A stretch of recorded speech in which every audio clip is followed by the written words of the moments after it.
नमस्ते। नमस्कार। एएनआई के साथ बात करने के लिए धन्यवाद। तो महाराष्ट्र में मतदान के लिए एक हफ्ते से कम समय है और कैंपेनिंग के लिए तो उससे भी कम समय है। आपको कितना विश्वास है कि महायुति की सरकार बनेगी? देखिए, मैं पूरे महाराष्ट्र का दौरा कर चुका हूँ, लगातार घूम रहा हूँ और एक बहुत पॉजिटिव फीलिंग मुझे दिखाई पड़ती है। और विशेष रूप से हमारी जो विमेन सेंट्रिक पॉलिसीज है उसके कारण महिला मतदाताओं में तो बहुत ज्यादा पॉजिटिविटी मुझे नजर आती है। पहले ये होता था कि हमारी सभाओं में 75% मेन और 25% विमेन, अभी 50% विमेन पार्टिसिपेशन सभाओं में भी दिख रहा है। तो मुझे लगता है ये जो सारी पॉजिटिविटी है इसके कारण मैं ऐसा नहीं कहूंगा, आई ऑलवेज से कि any battle is a tough battle, पर हमको एज है और हम लोग पूर्ण बहुमत से सरकार बनाएंगे। मोदी जी ने कहा कि महाराष्ट्र में कांग्रेस जो है वो ओबीसी समुदाय को बांटने की कोशिश कर रही है ताकि उनका वोट एकजुट ना हो, और अगर सरकार में आती है कांग्रेस पार्टी तो एससी एसटी का रिजर्वेशन भी हटा देंगी। उन्होंने आज भी उनकी जो फाइनल रैली थी महाराष्ट्र की, वहां भी उन्होंने आज रात को यही कहा। देखिए, इसका इंडिकेशन तो राहुल जी ने अमेरिका में दे ही दिया। मुझे ऐसा लगता है कि राहुल जी की गलती हो गई कि उनको ये पता नहीं था शायद कि मीडिया हर जगह फॉलो करता है। तो अमेरिका में जाकर उन्होंने जो बयानबाजी की संविधान की और विशेष रूप से रिजर्वेशन पर, तो एक प्रकार से उनकी जो मानसिकता है वो सामने आई। दूसरा, जिस प्रकार से वो जातियों में बांटने की कोशिश कर रहे हैं, प्रधानमंत्री जी ने बहुत सही बात कही है। देखिए, महाराष्ट्र में ओबीसी में 350 जातियां हैं। ये 350 जातियां मिलकर ओबीसी समूह बनता है, तो एक प्रेशर ग्रुप है कि भाई ओबीसी का कल्याण करना है। अगर 350 जातियां अलग अलग हो जाए तो एक समूह नहीं रहेगा, इनका प्रेशर खत्म हो जाएगा। अगर हम मसलन एसटी की बात करें तो 54 अलग अलग आदिवासी समुदाय का मिलकर एसटी प्रवर्ग बनता है। देयर आर 54 कास्ट और एंड सब कास्ट। अब इनको अगर अलग कर दे तो वो प्रेशर ग्रुप नहीं रहते। तो इसीलिए प्रधानमंत्री जी ने ये बात कही है। जिस प्रकार से ये भारत जोड़ो नाम का जो एक समुदाय तैयार किया है, इस समुदाय की एक्टिविटी अगर आप देखेंगे तो एनार्किस्ट लोग हैं, ये एनार्की फैलाना चाहते हैं। और ये लोग भारत जोड़ो नहीं है, भारत को समाजों में बांटो और उसके बाद भारत को तोड़ो। और वो तो कहते हैं कि आप तोड़ने की राजनीति करते हैं, बांटने की राजनीति करते हैं, क्योंकि जैसे योगी जी आए थे तो उन्होंने कहा कि बटेंगे तो कटेंगे। ये इस तरह का नारा जब आप देते हैं, आपकी पार्टी देती है, तो आप काटने का काम करते हैं। देखिए, मैं तो योगी जी के नारे में कोई गलत बात नहीं देखता। इस देश का इतिहास देखिए, जब जब ये देश जातियों में बटा, प्रांतों में बटा, समुदायों में बटा, तब तक ये देश गुलाम हुआ। देश भी कटा और व्यक्ति भी कटे। इसलिए बटेंगे तो कटेंगे, ये इस देश का इतिहास रहा है।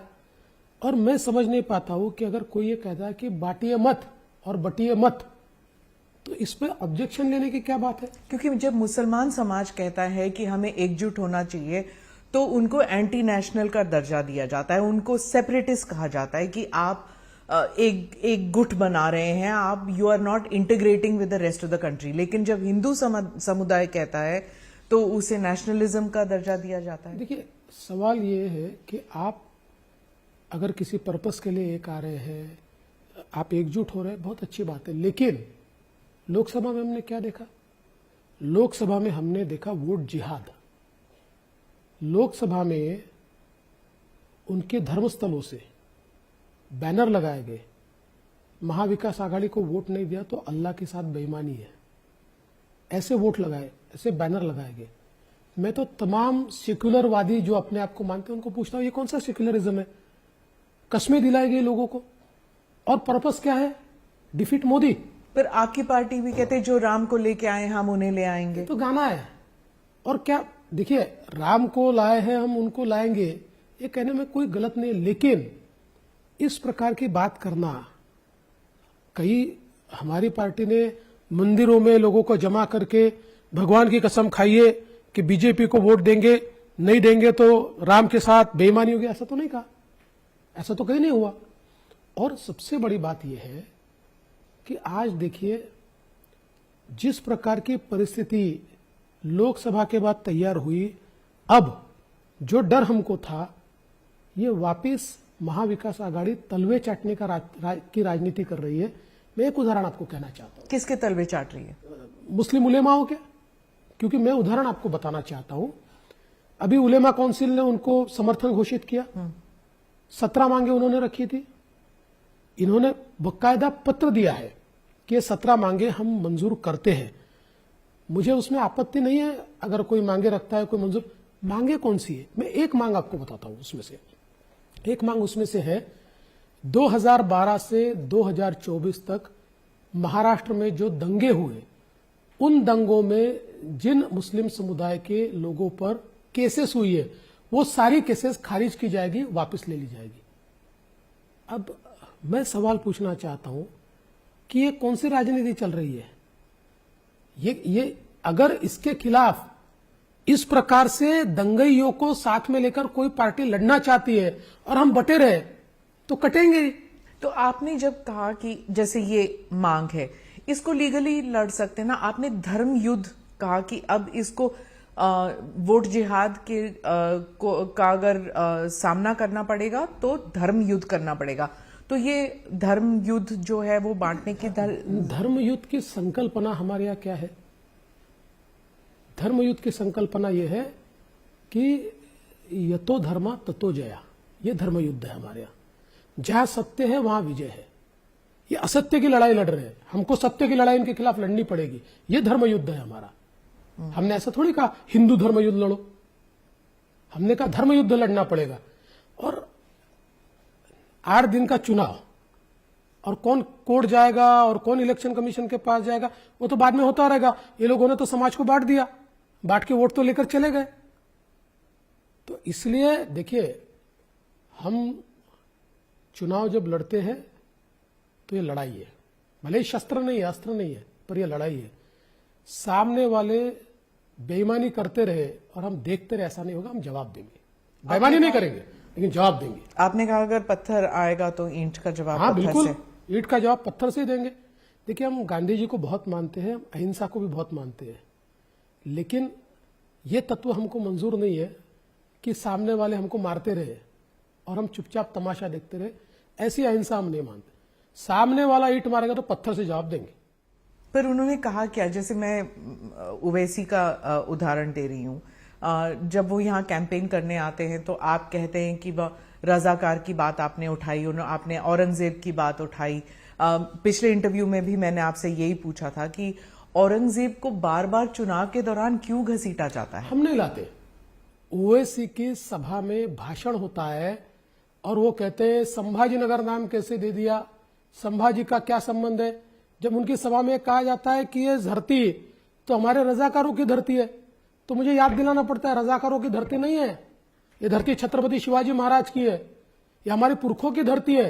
रजाकारों ने तो इसके ऊपर कब्जा किया था और हमारे जो पुरखे या हमारी उस समय की जो पीढ़ियां है उनके ऊपर अत्याचार किए थे, अनाचार किए थे, दुराचार किए थे उनके साथ। याद दिलाना पड़ता है। देखिए, कोई अगर इस प्रकार की बात करेगा, अरे भाई छत्रपति संभाजी महाराज ने जो बलिदान दिया इतिहास में सब जानते हैं, हम क्यों छुपाना चाहते हैं। छत्रपति शिवाजी महाराज को दिनों दिनों तक, हफ्तों हफ्तों तक औरंगजेब ने तड़पा तड़पा कर मारा। वो कहते थे आप धर्म बदलो, छत्रपति संभाजी महाराज ने धर्म बदलना कबूल नहीं किया, वो शहीद हो गए। ये संभाजीनगर है। आप आकर अगर कहोगे कि हम संभाजीनगर को वापस औरंगाबाद बनाएंगे, कैसे बनाओगे? वो कहते हैं कि उनका बयान है कि वो कहते हैं कि हमारे पूर्वज जो है हमने जिहाद किया अंग्रेजों के खिलाफ और आपके पूर्वज जो है उन्होंने लव लेटर लिखे अंग्रेजों को। देखिए, पूर्वजों तक मत जाइए, उनको बता दीजिए अगर जाएंगे तो उनको शर्मिंदगी ही महसूस करनी पड़ेगी। और उन्होंने कोई लड़ाई नहीं लड़ी, उन्होंने खुद के लिए लड़ाई लड़ी है, देश के लिए नहीं लड़ी। देश को बांटने वाले लोग हैं। देखिए, मैं कोई उनको कोई सर्टिफिकेट भी नहीं दे रहा, उनके खिलाफ भी नहीं बोल रहा हूं, लेकिन अगर इतिहास में जाएंगे ना तो शर्मिंदगी महसूस करेंगे। वो तो ये भी कह रहे हैं कि महाविकास अघाड़ी के लोग भी कह रहे हैं, सिर्फ ओवैसी नहीं, वो भी कह रहे हैं कि अयोध्या तक हार गए, धर्म युद्ध की क्या बात कर रहे हैं आप? देखिए, एक चुनाव के हारने और जीतने से फैसला थोड़ी होता है। अयोध्या एक इलेक्शन की सीट है, कभी हारेंगे कभी जीतेंगे, कई बार जीते कई बार हारे, इससे क्या फर्क पड़ता है? मतलब इसका यह होता है क्या कि अयोध्या में हम हारे तो अयोध्या के लोगों को राम मंदिर नहीं चाहिए, ऐसा इसका अर्थ निकलता है? भारत के लोगों को राम मंदिर नहीं चाहिए, इसका ऐसा अर्थ निकलता है? नहीं। आप आज भी पूछ लीजिए। क्योंकि राजनीति और धर्म को अलग रखना चाहते हैं लोग, लेकिन जो नेता हैं वो उसको जोड़ते जाते हैं, चाहे कास्ट हो चाहे रिलीजन हो। महाराष्ट्र में ये नहीं होता था, लेकिन महाराष्ट्र के इस चुनाव में जाति और धर्म को लेकर कोई भी गुरेज नहीं कर रहा। इतने बयान रोज रोज निकल रहे हैं। मैं वापस सवाल पूछना चाहता हूं कि अगर उलेमाओं की मांग को लेटर देकर महाविकास आघाड़ी मंजूर करेगी और ऐसी मांगों को मंजूर करेगी तो हम कैसे चुप बैठेंगे? ये तो बात आई गई है। आप देखिए, कांग्रेस की इसी मानसिकता ने देश का बंटवारा किया है। अगर 1920 में कांग्रेस ये मंजूर नहीं करती कि वंदे मातरम नहीं गाया जाएगा या आधा ही गाया जाएगा, ये तो बंटवारे का बीज वहां से उन्होंने रोपित कर दिया, जिस समय उन्होंने ये कह दिया जो वंदे मातरम देश के शहीदों ने, जो देश के क्रांतिकारियों ने जिस वंदे मातरम को राष्ट्रगान कहा, जो वंदे मातरम किसी मजहब का नहीं था, जो भी व्यक्ति, और अरे भाई अशफाक उल्लाह भी वंदे मातरम बोलते थे, लेकिन हमारे देश के अंदर कुछ नेताओं ने केवल अपने स्वार्थ के लिए ये मांग की और कांग्रेस ने उस मांग को मंजूर कर दिया और कह दिया कि नहीं वंदे मातरम गाएंगे। आज प्रधानमंत्री ने अपने स्पीच के दौरान कहा कि महाविकास अघाड़ी के एक नेता हैं, वो राहुल गांधी से, उन्होंने कहा शहजादे राहुल गांधी से कह के तो बताएं कि क्या वो हिंदू हृदय सम्राट बाल ठाकरे कहेंगे कि नहीं। एक बारी भी नहीं कहा उन्होंने। अगर वो कह सकते हैं तो he will be blessed by Bal Thackeray. बिल्कुल सही बात है। अरे भाई, उनको हिंदू हृदय सम्राट कहा जाता है, और इतना ही नहीं, हमारे महाराष्ट्र में जो समृद्धि महामार्ग बना उसका नाम बाला साहब ठाकरे महामार्ग नहीं है, उसका नाम हिंदू हृदय सम्राट बाला साहब ठाकरे महामार्ग है। हमारे यहाँ जो अस्पताल बने उसका नाम बाला साहब ठाकरे अस्पताल नहीं है, हिंदू हृदय सम्राट बाला साहब ठाकरे हॉस्पिटल है। हमारे यहाँ जो गोरेवाड़ा का जू बना उसका नामकरण हुआ तो बाला साहब ठाकरे प्राणी संग्रहालय नहीं हुआ, हिंदू हृदय सम्राट। जब सरकार हिंदू हृदय सम्राट बाला साहब ठाकरे नाम देती है तो उद्धव जी के साथी कांग्रेस वाले क्यों घबराते हैं बोलने में? क्या उनको डर है? क्यों शर्म आती है?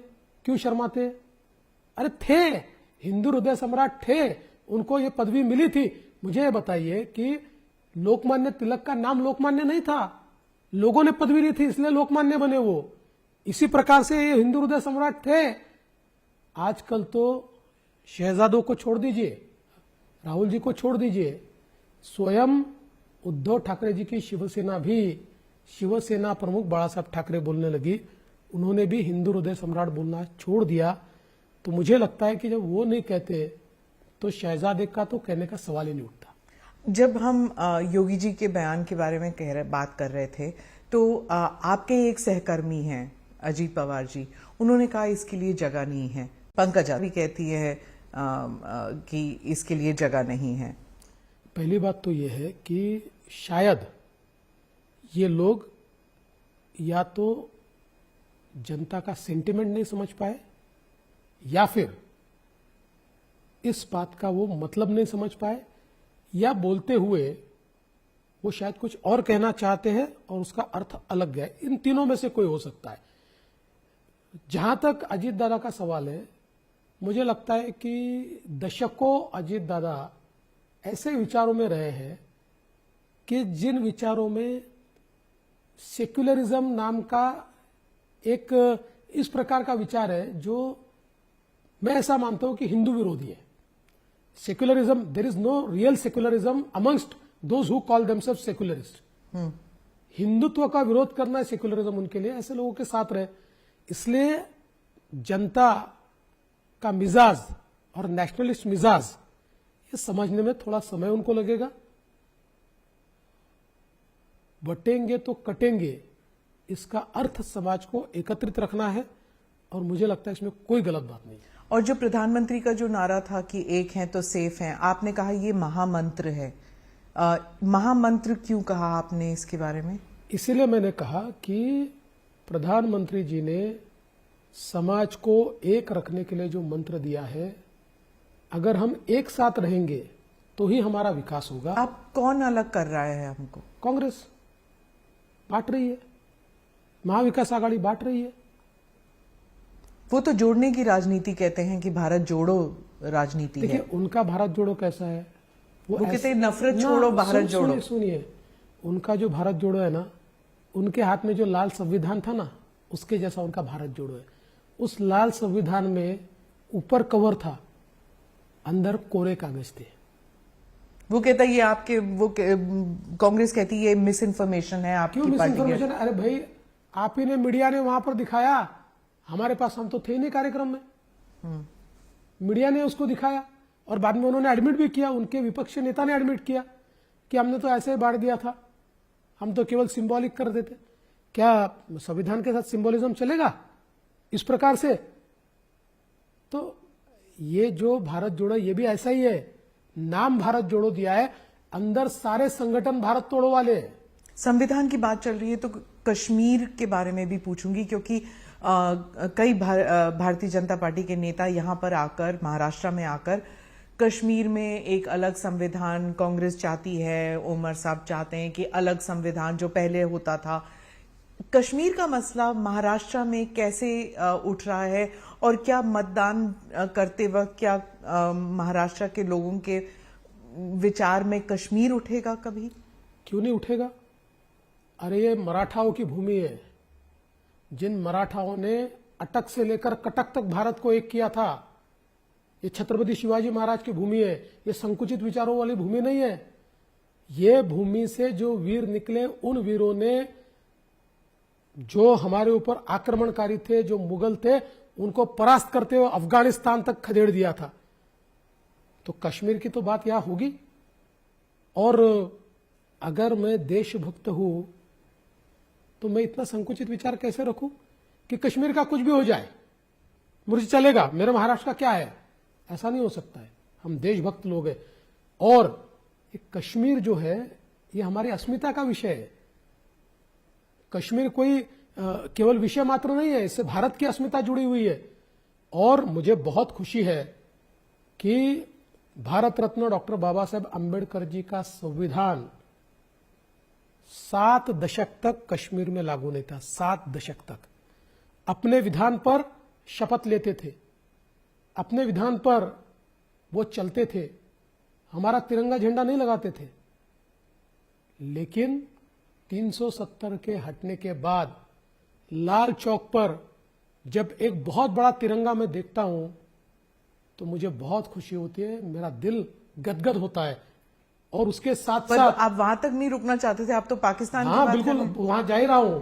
उसके साथ साथ ओमर अब्दुल्ला को भी 7 दशकों बाद पहली बार मुख्यमंत्री के रूप में भारत के संविधान की शपथ लेनी पड़ती है। इससे बड़ी खुशी की बात क्या है? ये सबसे खुशी की बात है। और हां, हमारा तो सपना है, कांग्रेस ने देश को तोड़ा, एक दिन अखंड भारत बनाएंगे। भारत का तिरंगा ये पाकिस्तान पर भी एक दिन लहराएगा। क्या इससे महाराष्ट्र पॉलिटिक्स में कोई फर्क पड़ेगा? आप जो कहते देखिए, हैं हर चीज पॉलिटिक्स के लिए थोड़ी होती है। कुछ चीजें कन्विक्शन की होती है, कुछ हमारे मूल्य होते हैं। अरे पॉलिटिक्स गया खड्डे में। देखो, कश्मीर के ऊपर अगर कोई कहे कि आप कश्मीर की बात करोगे तो आपको वोट नहीं देंगे, तो उसका वोट नहीं चाहिए हमें। हम नहीं लेंगे उसका वोट। हम कश्मीर की बात करेंगे और उस बात पर जो वोट हमको देना चाहते हैं वो हमको वोट दे। देवेंद्र जी, झारखंड में घुसपैठियों का इशू उठा है। वहां कांग्रेस में के गुलाम मीर ने कहा है कि जो गैस सिलेंडर बांटे जाएंगे उसमें घुसपैठियों को भी दे सकते हैं। क्या ये मुद्दा अब महाराष्ट्र में भी बात उठेगी घुसपैठियों की? देखिए, महाराष्ट्र में घुसपैठियों की बात यहां तक सीमित है कि हमने बीच में एक मुहिम यहाँ पर शुरू की तो बड़े पैमाने पर बांग्लादेशी घुसपैठी हमको मिले। अभी तो मुहिम बंद है चुनाव के कारण, और कुछ प्रमाण में रोहिंग्यास भी मिल गए। तो देखिए, हमारी ये मुहिम आगे भी चलती रहेगी। मुंबई में घुसे हुए एक एक बांग्लादेशी को हम ढूंढ कर निकालेंगे, रोहिंग्या को ढूंढ कर निकालेंगे और उनको उनके देश में वापस भेज देंगे।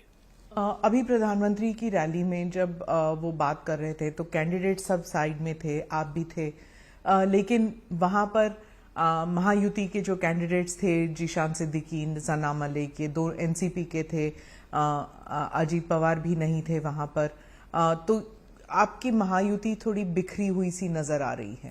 देखिए, अजीत पवार जी ने यह कहा था कि मैं नहीं आ पाऊंगा, और हम लोगों ने भी यह तय किया था।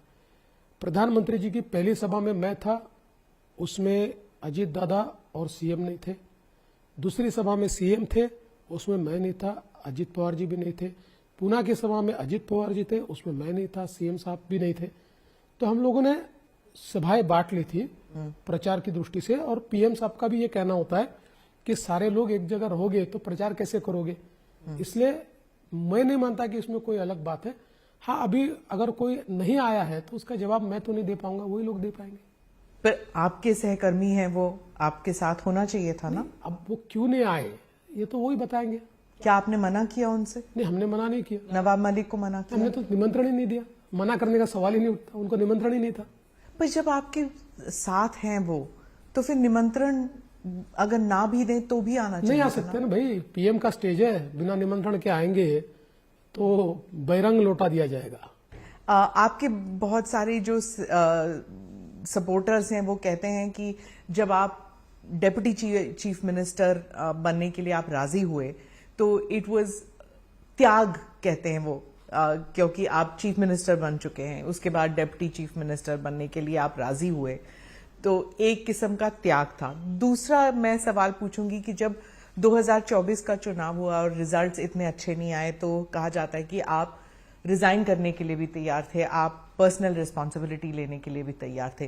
तो ये दो झटके जो आपको मिले हैं, इसके बारे में कुछ बताइए। देखिए, पहली बात तो जो आपने कही उसमें मेरा इतना ही कहना था उस समय, चूंकि मैं तो पहले दिन से ये जानता था कि हम लोग शिंदे जी को मुख्यमंत्री बनाना चाहते, क्योंकि हम ये दिखाना चाहते थे कि भाई उद्धव जी के साथ जो हमारा वो सत्ता के लिए नहीं हुआ। उन्होंने गलत बात कही, उनको कोई हमने वादा नहीं किया था, सत्ता के लिए वो गए, इसलिए हमने पहले तय किया था कि एकनाथ शिंदे जी बनेंगे। हाँ, उस समय मैंने ये जरूर कहा था पार्टी को कि देखिए, अगर मैं इस सरकार में जाता हूं तो लोगों को लगेगा कि भाई ये पद के लिए इतना लालची आदमी है कि 5 साल चीफ मिनिस्टर रहा और वापस किसी पद पर जा रहा है, इसलिए मुझे बाहर रहने दीजिए। मेरी पार्टी ने मंजूर भी किया था, लेकिन बाद में जब शपथ विधि का समय आया उस समय मुझे मेरे नेताओं ने यह कहा कि देखिए, सरकार तो अंदर से चलती है और अभी ये बहुत फ्रेजाइल सरकार है, बिल्कुल नई पार्टी इनकी आई हुई है, अपनी पार्टी इनके साथ जुड़ी हुई है, कई कोर्ट केसेस चल रहे हैं। ऐसे समय किसी एक्सपीरियंस्ड आदमी का सरकार में होना बहुत जरूरी है, इसलिए आप सरकार में जाइए। तो मैंने अपना सम्मान समझा और मैं सरकार में चला गया। और जहां तक चुनाव का सवाल है तो मैं ऐसा मानता हूं कि लोकसभा के चुनाव में मैंने इसलिए रिस्पॉन्सिबिलिटी ली कि नरेटिव बन रहा है, संविधान बदल दो, आरक्षण चला जाएगा, ये सारे इन चीजों का मैं आकलन नहीं कर पाया। एक नेता के रूप में मैंने आकलन करना चाहिए था और उसी समय एक काउंटर नरेटिव देने की सिस्टम तैयार करनी चाहिए थी। जिस समय मुझे ये ध्यान में आया कि ये नरेटिव तैयार हो रहा है और एक ये भारत जोड़ो नाम की ये जो फोर्सेस है, देखिए हमारी लड़ाई तो कोई कांग्रेस से नहीं हुई, लोकसभा में महाराष्ट्र में हमारी लड़ाई फोर्सेस के साथ हुई। ये फोर्सेस एनार्किस्ट फोर्सेस है, अल्ट्रा लेफ्टिस्ट फोर्सेस है। भारत जोड़ो में, भारत जोड़ो के 180 में से 140 संगठनें महाराष्ट्र में है। तो इनके साथ जब मेरे ये ध्यान में आया कि भाई ये लोग तो, हम तो पॉलिटिकल लड़ाई लड़ रहे हैं, ये तो फोर्सेस अलग लड़ाई लड़ रही है, ये तो लोगों का विश्वास कैसे समाप्त हो, भारत की संस्थाओं पर कैसे समाप्त हो, डेमोक्रेसी में कैसे समाप्त हो, इस प्रकार की बातें रोपित कर रही है। उस समय तक देरी बहुत हो चुकी थी उस नैरेटिव को काउंटर करने का कोई एपरेटस मैंने या हमारी पार्टी ने तैयार नहीं किया था, तो उसका खामियाजा भुगतना पड़ा। तो मुझे इस चीज का बहुत दुख था कि मेरे बाजू मध्य प्रदेश है, वहां पर 29 में से 29 सीटें आती है, मेरे दूसरे बाजू गुजरात है, वहां पूरी सीटें आती है, छत्तीसगढ़ है, वहां पूरी सीटें आती है, तेलंगाना है, वहां पर भी अच्छा रिजल्ट आता है, और महाराष्ट्र इतने बुरी तरीके से हम परफॉर्म करते हैं। हालांकि हमारे वोट परसेंटेज में कम नहीं हुआ, लेकिन कन्वर्ट नहीं हो पाया, सीटों में कन्वर्ट नहीं हो पाया। तो इसलिए मुझे लगा कि ये जिम्मेदारी मैंने लेनी चाहिए, और इसलिए मैंने जिम्मेदारी ली। लेकिन ये मेरी पार्टी की भी महानता है कि मेरी पार्टी ने मुझे कहा कि देखिए, ऐसे एक हार से कुछ होता नहीं है, लड़ना पड़ता है, आप ही कमान संभालिए, और विधानसभा की पूरी कमान वापस मेरी पार्टी ने मेरे हाथ में दी। तो मेरी पार्टी का बड़प्पन है। पर जो ऑपोजिशन है वो जब वो कह रहे थे कि साम दाम दंड भेद सब कुछ इस्तेमाल करने के बावजूद बीजेपी का पुअर परफॉर्मेंस रहा, आप कहते हैं कि ग्राउंड लेवल पर वो सिस्टम्स के बारे में कह रहे थे कि इंडियन सिस्टम्स हैव कोलैप्स्ड, लेकिन जो ऑपोजिशन है वो कह रही है कि कोलैप्स हुआ है। तो क्या आप समझते हैं कि नैरेटिव को काउंटर करने के लिए बीजेपी ने काफी काम कर लिया है, क्योंकि 3-4 महीने ही तो हुए हैं? देखिए, हमने बिल्कुल नैरेटिव के खिलाफ काउंटर नैरेटिव खड़ा कर दिया है, और मैं बहुत स्पष्टता के साथ कहना चाहता हूं कि हमने हमारे विचार परिवार की जो संगठनाएं हैं, उन संगठनाओं से संपर्क किया। हमने उनको कहा कि आपको राजनीति से कोई लेन देन नहीं है, आप चुनाव में भी उतरते नहीं है, लेकिन ये ध्यान में रखिए, एनार्किस्ट फोर्सेस अगर देश में एनार्की फैला रहे, महाराष्ट्र में एनार्की फैला रहे, तो नेशनलिस्ट फोर्सेस को आगे आना पड़ेगा। और ये जो एनार्किस्ट फोर्सेस है, इनकी जितनी पैठ है उससे ज्यादा हमारे विचार परिवार के संगठनों की पैठ है। वो राजनीति में आते नहीं है। देखिए, ये लोग अगर एक प्रकार से, आप क्या आरएसएस की तरफ क्या इशारा कर रहे हैं? हमारा विचार परिवार मतलब आरएसएस ही है, आरएसएस के विचारों से काम करने वाली, आरएसएस नहीं, आरएसएस के विचारों से काम करने वाली अलग अलग संगठनाएं, कोई मजदूरों के क्षेत्र में काम करती है, कोई हिस्ट्री के क्षेत्र में काम करती है, कोई प्राध्यापकों के क्षेत्र में काम करती है, कोई तरुणों के क्षेत्र में काम करती है। ऐसे अलग अलग क्षेत्रों में, समाज के सभी क्षेत्रों में जो नेशनलिस्ट फोर्सेस है, हमने उनको ये अपील की कि फोर्सेस, ये कांग्रेस से लड़ाई तो हम लड़ लेंगे, ये कांग्रेस की ताकत भी नहीं है हमारे साथ लड़ ले, ये तो कांग्रेस ने फोर्सेस को सामने किया है, और पॉलिटिकल पार्टी फोर्सेस के साथ लड़ाई नहीं कर सकती है, क्योंकि फोर्सेस का कोई एक प्रकार से चेहरा नहीं होता है।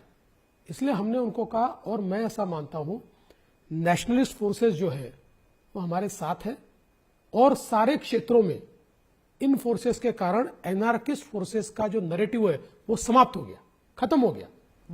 अब वो नैरेटिव नहीं रहा। देवेंद्र जी, आपने नेबरिंग स्टेट्स के बारे में जिक्र किया, चाहे गुजरात हो, मध्य प्रदेश हो। अब उद्धव ठाकरे ने बयान दिया है कि जो सारे बिजनेसेस हैं वो महाराष्ट्र से गुजरात की तरफ जा रहे हैं, और एक बर्लिन वॉल खड़ा हो गया है महाराष्ट्र और गुजरात के बीच। देखिए, मुझे ऐसा लगता है कि कभी कभी मुझे मतलब ये प्रश्न होता है कि इतना झूठ बोलने का कॉन्फिडेंस कहां से आता है इन लोगों में। नहीं, वो कह रहे थे गडकरी जी जो है रोड नहीं बना रहे, मुंबई गोवा वाला रोड। बात सुन लीजिए, 2014 से 19 में मुख्यमंत्री था, 14 से 19 निवेश में, एफडीआई में महाराष्ट्र नंबर 1 था। 2019 में मुख्यमंत्री उद्धव जी बने, 2020 में 20-21 में नंबर 1 रहा, 20 में नंबर 1 हुआ कर्नाटका, महाराष्ट्र गया चौथे नंबर पर। फिर 2021 में पहले नंबर पर आया गुजरात, महाराष्ट्र गया चौथे नंबर पर। और जैसे ही हमारी सरकार आई, नई सरकार, वापस महाराष्ट्र नंबर 1 हुआ, 22 में भी, 23 में भी, और 24 में यह स्थिति है कि 24 में अभी जो आरबीआई ने रिपोर्ट जाहिर किया है, देश में जो निवेश आया उसका 52% निवेश ये महाराष्ट्र में आया है। कोई मुकाबला ही नहीं है गुजरात का, कोई मुकाबला नहीं कर्नाटक का। 52% किसे कहते हैं?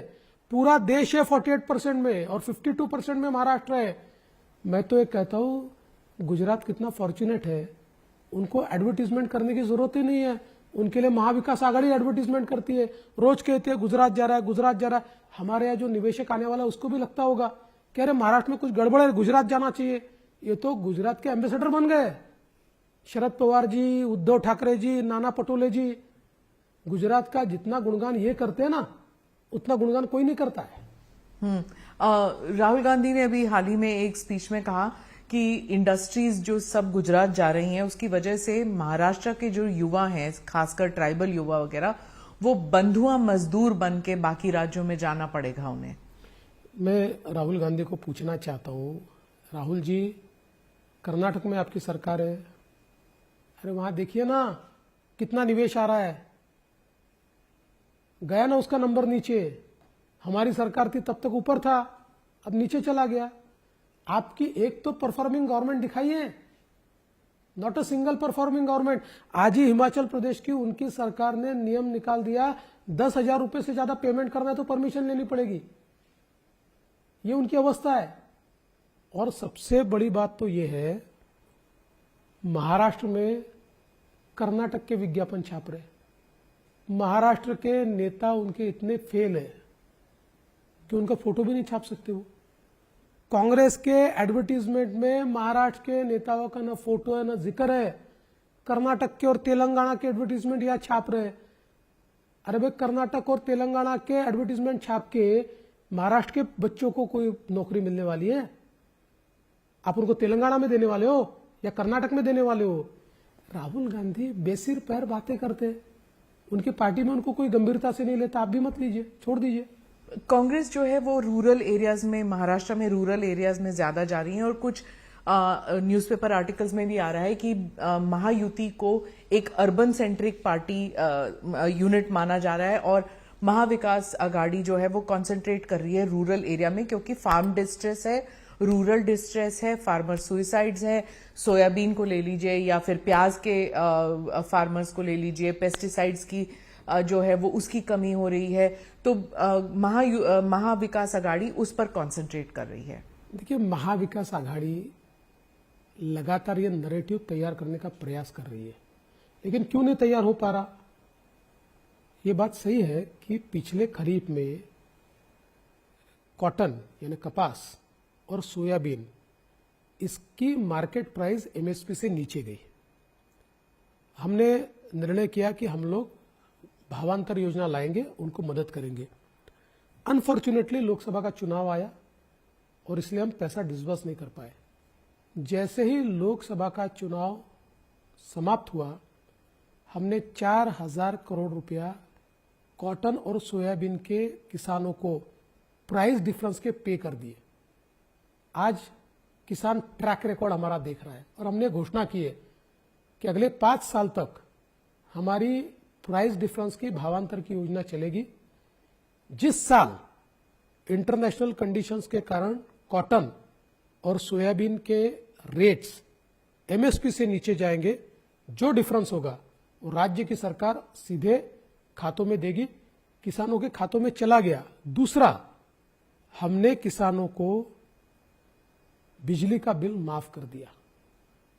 आज अगर आप किसानों का बिल देखेंगे तो उन्होंने कितनी बिजली खपत की, उसके लिए कितना बिल उनके लिए रेज हुआ, उसमें से सरकार ने कितना भर दिया, ये पूरा विवरण उनके पास जाता है। उनसे वसूली 000 है।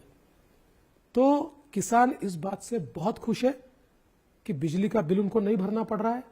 और साथ साथ महाराष्ट्र पहला राज्य है जिस राज्य ने अभी अपनी अलग सेपरेट खेती के लिए बिजली डिस्ट्रीब्यूशन कंपनी, किसानों के लिए बिजली डिस्ट्रीब्यूशन कंपनी तैयार की। 14,000 मेगावाट के प्रोजेक्ट्स हमने शुरू किए हैं।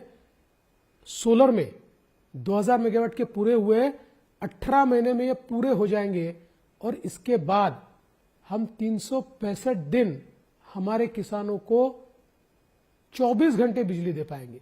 हालांकि किसान 12 घंटे मांगता है और दिन में मांगता है, वो पूरी 12 घंटे दिन की बिजली हम उनको दे पाएंगे। और ये जो हमने निर्णय लिया है, इसका हमको फायदा ये हुआ, 8 रुपए में बिजली हमको मिलती थी, ₹1.25 किसान से लेते थे, बाकी सब्सिडी देनी पड़ती थी। अब हमको 3 रुपए में बिजली पड़ेगी। तो हमारे 15,000 करोड़ रुपए बचेंगे। तो वो तो जीएसटी, एग्रीकल्चर प्रोडक्ट से जीएसटी हटाने की बात मांग भी कर रहे हैं फार्मर्स। देखिए, एग्रीकल्चर प्रोडक्ट्स पे जीएसटी नहीं है, जीएसटी प्रोड्यूस के ऊपर नहीं है उसके ऊपर। जीएसटी कहाँ है? तो जीएसटी खादों पर जीएसटी है, लेकिन उसके साथ साथ केंद्र की सरकार उस पर कितनी सब्सिडी देती है, जितनी जीएसटी है उससे 10 गुना तो सब्सिडी केंद्र सरकार देती है। लेकिन महाराष्ट्र में हमने निर्णय किया कि किसानों को और फायदा देने के लिए एसजीएसटी जो खादों पर लगता है वो हम उनको वापस करने वाले। जब आप फ्री इलेक्ट्रिसिटी, जब आप लड़की बहन, जब आप प्राइसिंग के बारे में बात करते हैं तो यू आर डूइंग गुड, लेकिन जब कांग्रेस करती है तो उन्हें रेवड़ी कहा जाता है, ऐसे क्यों? नहीं, देखिए, हमने जो काम किया, हमने हमारे बजट में रहकर काम किया है। और हमने, जैसे मैंने मसलन आपको बताया कि केवल हमने बिजली मुफ्त नहीं कर दी, हमने उसके ऊपर वर्किंग करके हमने 14,000 मेगावाट की सौर ऊर्जा तैयार की है। हमको मुफ्त की बिजली देने के लिए 14,000 करोड़ रुपए लगता है साल में, और जो पैसा हम सौर ऊर्जा के कारण बचा रहे हो 15,000 करोड़ है। तो हमने good politics and good economics, ये दोनों चीजों को साथ में लाया। और विशेष रूप से प्रधानमंत्री जी हमेशा कहते हैं कि विमेन लेड डेवलपमेंट और विमेन लेड सोशल रिफॉर्म्स कीजिए, महिलाओं को केंद्र बिंदु मानकर कीजिए। तो लाड़की बहन योजना इसी प्रकार से महिलाओं को अधिकारिता देने का हमारा प्रयास है। मुझे ऐसा लगता है कि इसमें कोई बुरी बात नहीं है। मैम, आपने महिलाओं का जिक्र किया तो एक अनप्लेजेंट चीज के बारे में बात करना चाहूंगी, महिलाओं के ऊपर ही है। कन्हैया ने कुछ आपत्तिजनक स्टेटमेंट की थी। उन्होंने कहा कि जब आप धर्म युद्ध की बात करते हैं तो आपकी धर्म पत्नी रील्स बनाती हैं, तो आपको लगता है कि एक पर्सनालिटी पॉलिटिक्स कुछ ज्यादा ही हो गया? देखिए, मुझे इसका आश्चर्य नहीं लगता, क्योंकि पिछले 5 सालों से मैंने और मेरी पत्नी ने झेला है। 5 सालों से देखिए, ये मेरे खिलाफ कुछ नहीं निकाल पाए, सारी मेरे खिलाफ एजेंसियां लगा दी, मेरे बाल से लेकर नखून तक इन्होंने मेरी सारी तफ्तीश कर ली, लेकिन मेरे खिलाफ इनको कुछ नहीं मिला। जब कुछ नहीं मिला तो उन्होंने मुझ पर पर्सनल अटैक चालू किए। मेरे पत्नी के खिलाफ इनकी ट्रोल आर्मी जिस प्रकार के आरोप करती है, कोई सभ्य व्यक्ति देखे तो शर्मिंदगी महसूस करे। लेकिन मैंने मेरी पत्नी को भी बोला, हम राजनीति में हैं, हमारे लिए पेशेंस इज अ वर्च्यू, संयम रखना होगा। आप संयम के साथ रहिए, झूठ की उम्र नहीं होती है, और सत्य परेशान हो सकता है, पराजित नहीं हो सकता। इसलिए मैं कहता हूं, महिलाओं के बारे में बात करते हैं तो जिस प्रकार का व्यवहार इन्होंने किया है, जिस प्रकार से मेरी पत्नी के मीम्स बनाना, उसके बारे में गंदी गंदी बातें लिखना, ये सारी चीजें शर्म आनी चाहिए। चुल्लू भर पानी में डूब मरना चाहिए। अरे लड़ना है तो सामने से लड़ो, ये कौन सा शिखंडी का युद्ध तुम लड़ते हो। लेकिन मैं इस मामले में बहुत संयमी हूं, मुझे लड़ाई समझती है, मैं इनको परास्त करता हूं। महाराष्ट्र पॉलिटिक्स की बात हो और मैं परिवारवाद की बात ना करूं तो इट्स रॉन्ग। पिछले 5 साल में 2 बारी पार्टियां टूटी, 2 बारी परिवार टूटे। इसका असर इस इलेक्शन में कैसे पड़ने वाला है? देखिए, मुझे लगता नहीं है कि इस बात का अभी कोई असर रहेगा। पहली बात तो यह है कि महाराष्ट्र में पार्टियां तोड़ने का, जोड़ने का, फिर तोड़ने का, परिवार तोड़ने का, जोड़ने का, फिर तोड़ने का, इसके महारथी अगर कोई है तो शरद पवार जी है। 1978 से लेकर लगातार पवार साहब ने कितनी पार्टियां तोड़ी और कितने परिवार तोड़े, इसकी लिस्ट अगर हम निकालें तो उनको हमें पार्टी तोड़ने का और परिवार तोड़ने का भीष्म पितामह कहना पड़ेगा। भीष्म पितामह ये एक सेंस, अलग सेंस है, भीष्म पितामह बहुत बड़े व्यक्ति थे, लेकिन ऐसा कहना पड़ेगा। लेकिन ये जो 2 पार्टियां हमारे यहां टूटी, उन्होंने नैरेटिव बनाने की कोशिश की कि बीजेपी ने तोड़ी, लेकिन लोगों को अब सच पता है। जो पार्टियां हैं उन पार्टियों में एक प्रकार से परिवार की अति महत्वाकांक्षा, इसके कारण ये पार्टियां टूटी। उद्धव जी मुख्यमंत्री बनना चाहते थे, इसलिए हमसे नाता तोड़ा। मुख्यमंत्री बनने के बाद आदित्य को सामने लाना चाहते थे, तो उन्होंने एक प्रकार से एकनाथ शिंदे जी को सफोकेट किया, उनकी राजनीति को समाप्त करने की कोशिश की। तो एकनाथ शिंदे जैसा व्यक्ति, जमीन से जुड़ा हुआ व्यक्ति, उसके पास कोई चारा नहीं बचा, उनको बाहर आना पड़ा। इधर शरद पवार जी ने 30 साल से पार्टी संभालने वाले अजित पवार को डिमोनाइज किया, विलन बनाया, और विलन बनाकर अजित पवार जी की ऐसी परिस्थिति की, किस लिए की? सुप्रिया ताई को बनाना चाहते थे मुख्यमंत्री, सुप्रिया ताई को नेतृत्व देना चाहते थे, और उसके कारण अजित पवार के पास कोई चारा नहीं था, वो बाहर निकले। तो ये जो व्यक्तिगत महत्वाकांक्षा है, ये जो परिवार का झगड़ा है, इसके कारण ये पार्टियां टूटी है। तो लोग ये समझते हैं, इसलिए इसका कोई फायदा नहीं मिलेगा। पर अगर लोग ये समझते हैं तो फिर शरद पवार के फैक्शन को ज्यादा सीटें क्यों मिली, अजीत पवार के फैक्शन को कम? मैं थोड़ा उल्टा आपसे पूछना चाहता हूं, या आपको एनालॉजी देना चाहता हूं। शरद पवार जी की सीटें या उद्धव ठाकरे जी की जो सीटें आई है, उनके बेल्ट में नहीं है। उनके बेल्ट में, या जो उनका बहुत मजबूत बेल्ट माना जाता है, वहां पर उनको उतनी सीटें नहीं मिली है। सरप्राइजिंगली नरेटिव के कारण अब वर्धा जैसी सीट शरद पवार जी को मिल गई, जहां उनके पास न पार्टी थी न कैंडिडेट था। एन वक्त पर कांग्रेस का कैंडिडेट बोरो किया, लेकिन चूंकि विदर्भ में 33% दलित आदिवासी है और संविधान बदलेगा का नरेटिव कैच कर गया, तो उनकी सीट जीत गई। ऐसी सीटें उनकी जीती है। लेकिन अजित पवार जी अभी भी तस्वीर लगाते हैं शरद पवार जी का। सुप्रीम कोर्ट तक ने फटकार दिया उनको कि आप अपना आइडेंटिटी बनाइए, बार बार शरद पवार के फोटो क्यों लगा रहे हैं, वीडियो क्यों दिखा रहे हैं? शरद पवार जी की फोटो लगाना अजित पवार जी ने बहुत पहले बंद कर दिया। हाईकोर्ट ने इतना ही उनको कहा कि चूंकि सिंबल की केस चल रही है, तो हमने आपको मेंशन किया था कि on every poster below your symbol there should be a line that the symbol case is sub judice. वो आप नहीं डाल रहे, इसके लिए उनको फटकारा। फिर इन्होंने बताया कि देखिए हम डाल रहे हैं, कहीं हमारे कार्यकर्ताओं ने गलती की होगी, हम उनको सुधारेंगे। तो शरद पवार जी का, हाँ देखिए, उनका परिवार का मसला है। ये हो सकता है कि अभी भी अजित पवार जी को मन में शरद पवार जी के लिए बहुत अच्छी भावना हो सकती है, इसमें गलत क्या अगर होगी तो? इस बार भी ऐसे चल रहा है कि वो कैंडिडेट लगा रहे हैं, उनका नेफ्यू लड़ रहा है, उनके पोते लड़ रहे हैं, ये सब हो रहा है, अभी भी हो रहा है। हाँ, तो अब मुझे बताइए, अब आपने बहुत सही बात कही, अब परिवार तोड़ने वाले कौन है? अब शरद पवार जी ने कई जगह पर एनसीपी के जो उम्मीदवार है उनके खिलाफ उनके परिवार के लोगों को ही खड़ा किया। अब जो धर्मराव बाबा अतराम है एनसीपी के मिनिस्टर, उनके खिलाफ उनकी बेटी को लड़ा दिया। ऐसा कई जगह रिश्तेदारों को, परिवार को ही पवार। क्या होता है ना कि यहाँ जो इकोसिस्टम है, उस इकोसिस्टम में अगर अपनी महत्वाकांक्षा से भी कोई परिवार टूटता है तो ठिकरा हम पर फोड़ा जाता है। और शरद पवार जी अगर ऐसी कोई बात कहते हैं तो वो चाणक्य है, वो स्ट्रेटेजिस्ट है। ये तो स्ट्रेटेजी है, कितनी अच्छी बनाई है। तो मुझे लगता है कि इकोसिस्टम का एक अंतर है। ऐसे क्यों होता है? क्या आप मीडिया को इसके लिए जिम्मेदार मानते हैं कि शरद पवार जी? पूरी मीडिया को नहीं मानता मैं। देखिए, अभी पूरी मीडिया कोई ऐसी रही नहीं है, लेकिन आज भी इस बात को मानना पड़ेगा, शरद पवार जी की मीडिया में इकोसिस्टम चलती है। जो इकोसिस्टम पवार साहब बैठे तो कितने शानदार बैठे हैं, वो चले तो कितने शानदार चले हैं, उन्होंने चलकर वापस आए तो कितनी अच्छी मुंह उनकी हुई। अभी भी वो वीडियो अभी भी चलता है कभी कभी, जब बारिश में जो उन्होंने स्पीच दिया था, और कहते हैं कि उसकी वजह से वो इलेक्शन भी जीते थे उस वक्त। हाँ बिल्कुल।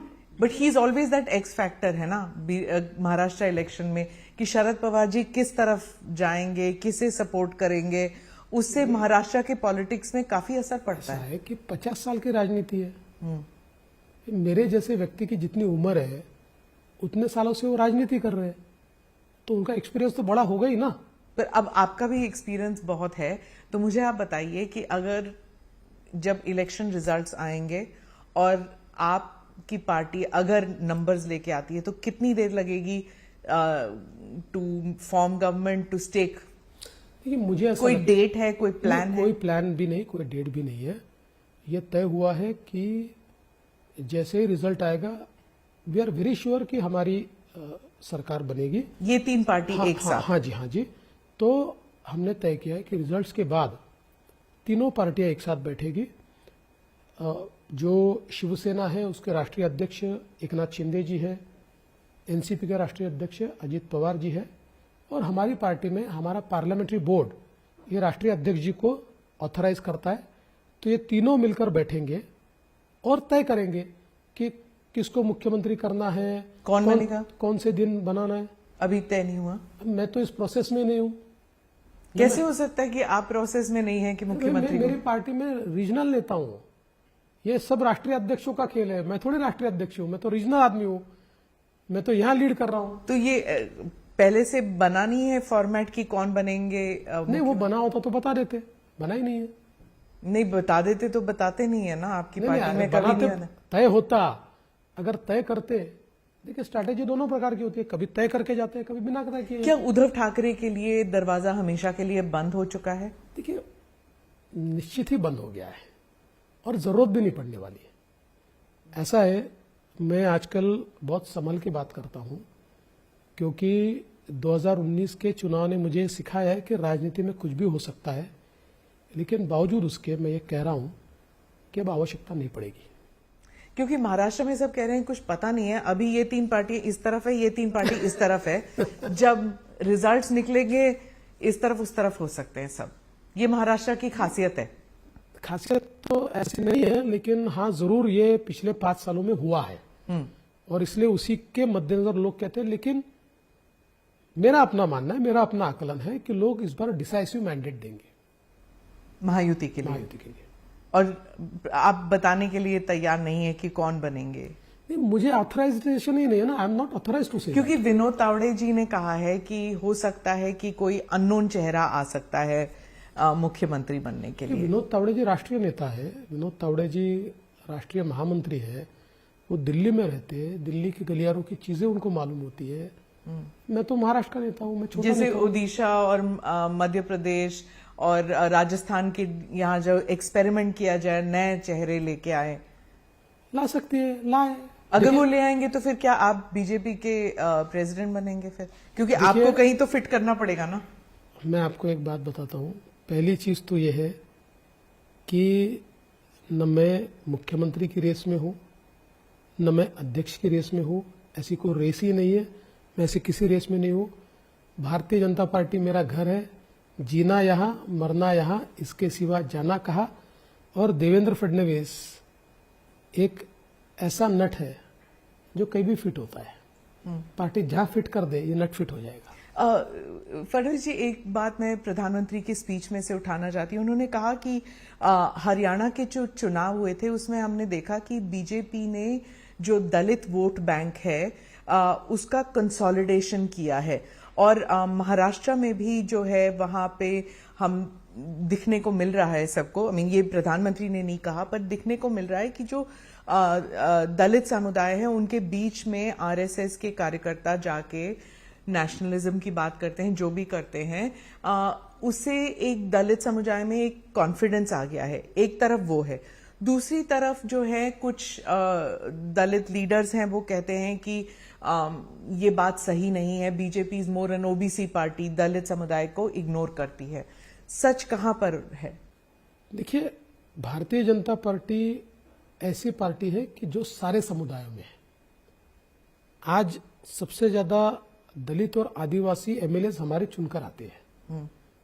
और ये बात बिल्कुल सही है कि लोकसभा के समय नरेटिव के कारण जो हमारे दलित भाई और आदिवासी भाई हमसे दूर गए थे, अब वो वापस आ गए। हमने सच्चाई उन तक पहुंचाई है, वो जागरूक हो चुके हैं, इसलिए हमारे साथ लामबंद हो रहे हैं। लेकिन एक बात ये भी उठी थी, जैसे मनोज जारंगे ने कहा था कि मराठा हेटर कहा था आपको, और एक कोट है उनका, मैं आपको सुनाती हूँ। उन्होंने कहा, chief minister promise to provide us reservation, we had hopes on him, I told I'm told 6 crore Marathas that the chief minister will help us realize our dream, but Fadnavis did not let that happen. इसके बारे में क्या कहेंगे आप?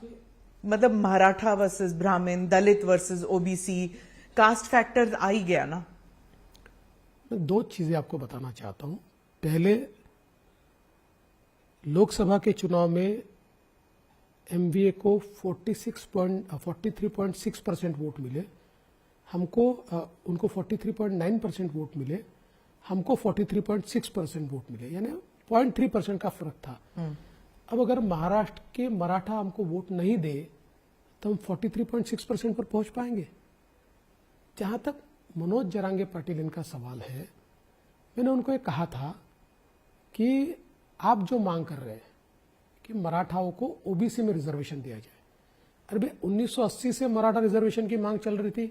पहला Maratha reservation मैंने दिया। मैं जब तक सीएम था हाईकोर्ट में टिका, सुप्रीम कोर्ट में टिका, हाईकोर्ट ने तो हमारे साइड से निर्णय दिया। एमवीए की सरकार में चला गया, नई सरकार आई तो हमने वापस दे दिया।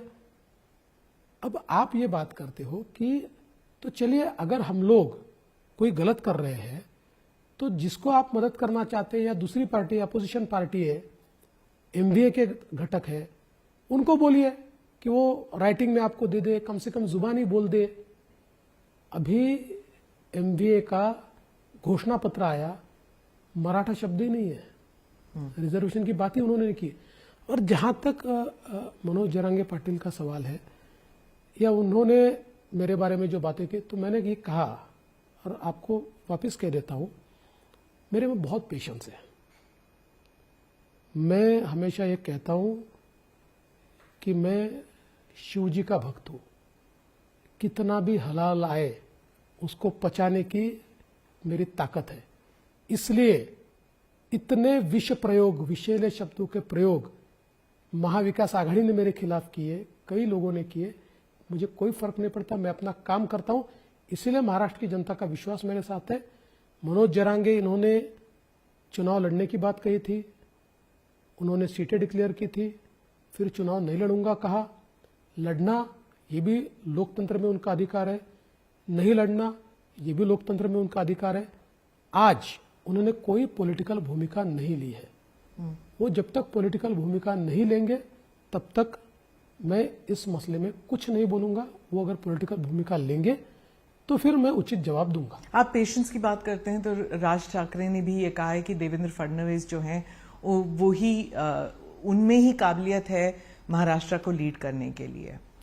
देखिए, राज ठाकरे हमारे मित्र भी हैं और आइडियोलॉजिकली जब से उन्होंने हिंदुत्व स्वीकारा है तो हमारे करीब आए हैं। और लोकसभा के चुनाव में बिना किसी शर्त के उन्होंने मोदी जी को एक प्रकार से एंडोर्स किया। अब विधानसभा के चुनाव में भले ही उनकी और हमारी आइडियोलॉजी सेम हो, लेकिन उनको उनकी पार्टी चलानी है, इसलिए उन्होंने कैंडिडेट्स खड़े किए। हमारे खिलाफ 70 कैंडिडेट्स लगा रहे हैं वो। हाँ, 70 कैंडिडेट हमारे खिलाफ है, 100 से ज्यादा कैंडिडेट उन्होंने खड़े किए। वो उनकी पार्टी का काम कर रहे हैं, हम अपनी पार्टी का काम कर रहे हैं। पर क्यों वो महायुति में क्यों नहीं है? क्योंकि महायुति में स्पेस नहीं है। हम 3 पार्टियां हैं, 3 पार्टियों में ही सीटों का बंटवारा करते करते हम लोगों को काफी समय लगा। चौथी पार्टी की स्पेस नहीं है और उनको उनकी पार्टी चलानी है, वो चला रहे। हाँ, जहां तक उनकी शुभकामनाओं का सवाल है तो मैं ऐसा मानता हूं कि निश्चित रूप से मैं उनका धन्यवाद दूंगा कि उन्होंने कोई अच्छी बात मेरे बारे में कही, लेकिन साथ में ये भी कहूंगा कि वो जो कह रहे हैं ये बात सही नहीं है। सही बात यही है कि हमारे 3 नेता मिलकर ही तय करेंगे कौन मुख्यमंत्री होगा। सीटों के बारे में जब बात करी थी तो उन्होंने भी परिवार की पॉलिटिक्स के बारे में, उन्होंने एक दूसरे के बारे में काफी कुछ कहा है। तो आदित्य ठाकरे ने कहा है कि उनके वो कभी वापस नहीं आ सकते, उनके बीच कभी समझौता नहीं हो सकता। आदित्य ठाकरे अब कहते हैं कि शिंदे जो हैं he is a puppet in the hands of Adani and industrialist. क्या अडानी ग्रुप को लेकर कोई is there a difference of opinion in the Mahayuti, और क्या धारावी प्रोजेक्ट जो है उसके बारे में रीथिंक होगा? देखिए, ये लगातार शिवसेना की पॉलिसी रही है कि सत्ता के बाहर रहो तो अपोज करो, सत्ता में आओ तो उसी चीज को एंडोर्स करो। जो महाराष्ट्र में सबसे बड़ी रिफाइनरी आने वाली थी, उस रिफाइनरी को विरोध करके कैंसिल करवाया और फिर मुख्यमंत्री बने तो लेटर भेजा कि हमारे यहाँ रिफाइनरी कीजिए। ये जो धारावी का प्रोजेक्ट है, धारावी के प्रोजेक्ट में मैंने रेलवे की लैंड लाई, इसका सारी चीजें की, इसका टेंडर निकाला, मैंने टेंडर अलॉट किया। उस समय अडानी जी तो नहीं थे। उस टेंडर को कैंसिल करके नए टेंडर की सारी कंडीशंस उद्धव जी ने तैयार की, उनकी कैबिनेट ने मंजूर की। इसमें से कोई कंडीशन हमारे सरकार ने नहीं मंजूर की है। टेंडर डॉक्यूमेंट, टेंडर कंडीशन उन्होंने मंजूर की, उस कंडीशन के आधार पर यह टेंडर निकला। इसमें सक्सेसफुल बिडर अडानी बने तो अडानी को गया। लेकिन यह प्रोजेक्ट अडानी कंपनी को नहीं मिला है, ये डीआरपी को मिला है, जिस डीआरपी में हमारी हिस्सेदारी है। Maharashtra government is a stake holder in DRP and everything is being executed by the DRP. Adani को दे दिया, अडानी को दे दिया। एक तो ये सबसे गलत है। दूसरा, इन्होंने जो टेंडर कंडीशन रखी थी उसमें एक ही चेंज हमने किया, इनके टेंडर कंडीशन में टीडीआर पर कोई कैप नहीं था। कोई भी सक्सेसफुल बिडर मुंबई का टीडीआर किंग और मोनोपोलाई तैयार कर सकता था। हम लोगों ने कहा नहीं चलेगी मोनोपोली, हमने उस पर कैप लगा दी और टीडीआर की मोनोपोली समाप्त कर दी। तो जब आप टेंडर कंडीशन तैयार करते हो तो बहुत अच्छा है, आपकी कैबिनेट मंजूरी देती है तो बहुत अच्छा है। टेंडर आपके ही समय निकला, हमारे समय तो सबमिशन हुआ, बहुत सक्सेसफुल बिडर हुए। और मैं दावे के साथ कहता हूं कि उनके समय भी अगर ये टेंडर में अडानी सक्सेसफुल बिडर होते तो किसी दूसरे को देते क्या? क्या अडानी के साथ उनकी मीटिंगें नहीं हुई? शरद पवार जी कहते हैं कि वो मीटिंग में जाते थे, उनसे मिलते थे, सभी इंडस्ट्रियलिस्ट से मिलते हैं। नहीं, शर्म क्या है? देखिए, सवाल यह है कि अगर अडानी आपके यहाँ इन्वेस्ट करते हैं तो आपके जॉब्स क्रिएट हो रहे हैं, तो आपने उनको क्यों? आप अनड्यू फेवर मत कीजिए। किसी भी इंडस्ट्रियलिस्ट को अनड्यू फेवर करना है गलत है। हम इंडस्ट्री वालों से मिलेंगे नहीं, ये कौन सी बात है? और अभी तो शिवसेना के संजय राउत ने कह दिया कि सारे व्यापारी चोर है।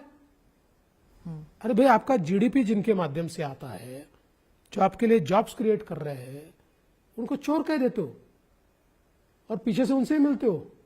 ये कौन सी राजनीति है? अंत में सिर्फ यही पूछूंगी, 288 सीट्स में से कितने सीट्स आप कहते हैं? मेजॉरिटी।